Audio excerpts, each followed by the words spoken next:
இப்போ நீங்க பார்த்துட்டு இருக்க வண்டி பாத்தீங்கன்னா ஒரு ஃபுல் ஃபிட்டிங்கோட உள்ள Yamaha RX 135.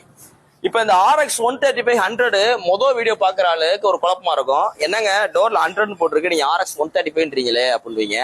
அதாவது RX 130 இது ஜஸ்ட் மோனோகிராம் தான். இது நீங்க RX 135 போட்டுக்கலாம், RS 100 போட்டுக்கலாம். இந்த மோனோகிராம் விலை பாத்தீங்கன்னா வெறும் 100 ரூபா தான் வரும். இது பாத்தீங்கன்னா உங்களுக்கு RX 135 தான். வண்டி நல்லா குவாலிட்டியா இருக்கு. 135னா ஜஸ்ட் உங்களுக்கு 132 உள்ள இன்ஜின், 132 கியூபிக் கெப்பாசிட்டி உள்ள இன்ஜின் தான் RX 135. RS 100னா 97 cc உள்ள கியூபிக் கெப்பாசிட்டி உள்ள இன்ஜின்னா RX 100. இது பாத்தீங்கன்னா உங்களுக்கு RX 135 1999 மாடலு, ஃபுல் எக்ஸ்ட்ரா பிட்டிங்கோட இருக்கு. FC பேப்பர் புக் ஒவ்வொரு கரண்ட்ல இருக்கு. 2027 வரை இருக்கு. ஒரு எக்ஸ்ட்ரா பிட்டிங்க பாத்துக்கிட்டே வாங்க. இதுல உள்ள மெயினான அட்ராக்ஷனே பாத்தீங்கன்னா இந்த கலர் தான். இந்த கலர் எவ்வளவு நல்லா பிரில்லியன்டான ரெட்டா இருக்கு. இதுல பாருங்க அந்த அலாயில் ஃபிட்டிங்க பாருங்க.